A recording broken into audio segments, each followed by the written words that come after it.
Euskarazko 80 hedabideek politika berriak eskatu dizkiete erakundeei gaur eguerdian Donostian eginiko agerraldi batean. Berria telebistak zuzenean eman du prentsaurrekoa.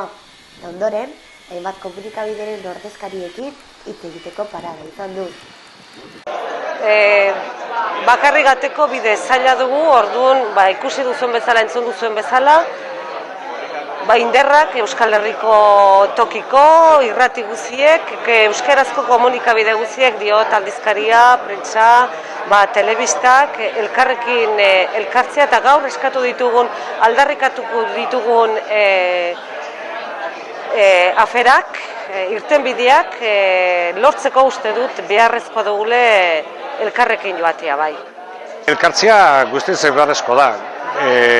Diru eskatzeko, arreta eskatzeko sektore honetarako, baina nik hemen prentsaurreko honetan berean agertu den moduan, nik uste euskarazko komunikazioak baditula, ekonomikoaz gainera beste arlo batzuk lantzeko, irizpidea finkatzeko eta beste.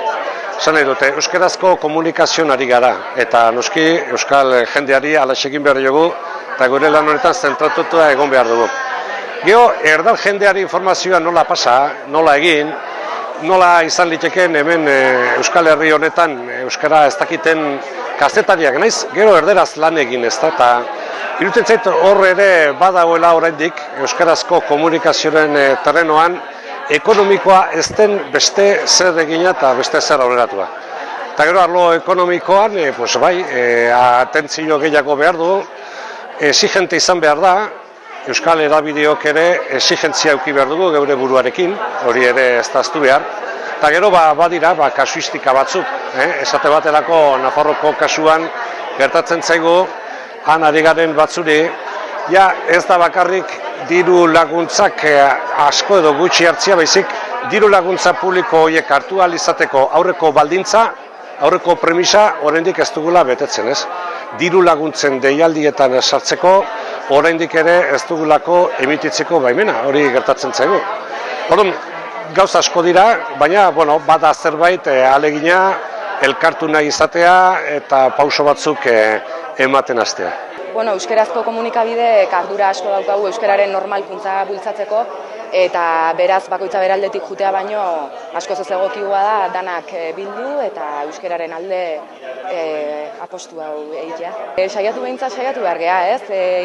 Egoera kaskar honi irtenbide bat eman eta lanean jarraitzeko egoera bat sortzen, eta beraz danak elkartu eta argi bat ikusten dugu, bestela ez ginateke hemen izango. Bistan da gaur hedabide asko elkartu garela, 50 hedabide inguru, eta hori esango nuke historikoa dela Euskal Herrian, hainbeste hedabide elkartzea aldarrikatzeko sostengu handiagoa behar dugula administrazioen aldetik, ez da?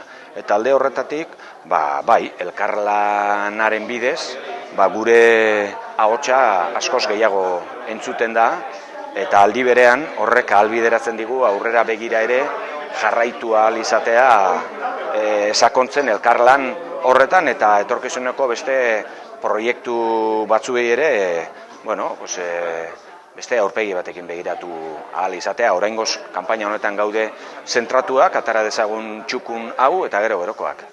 Nik esango neuke hedabide bakoitzak bere eguneroko zereginean dispertsioa ere bizi duela, proiektuak aurrera eramateko horrenbeste zailtasunekin eta bakardade bat bizi alduela, eta elkarrekin egia esan ikustea zenbat garen, ze indar daukagun, zenbat jente batzen dugun, hori oso indartsua da. Ariketa honek balio digu orain arte egin dugunari begiratzeko eta garenaren indarra ikusteko eta aurrera begira aurrera pausu berriak eman ahal izateko. Gaur bi adibide ero jarri ditugu mahai gainean, dela laguntza publikoen arira, dela publizitatearen arira, baina beste gauza mordotxo bat egiteko moduan egon gintzezke. Nik uste dute bakarka joan baino beti dela hobea eta aldean lan egitea, ez? Eta hemen egin dugun maila eta bereziki kanpoan egon den argazkia horren eskenatokia da, ez?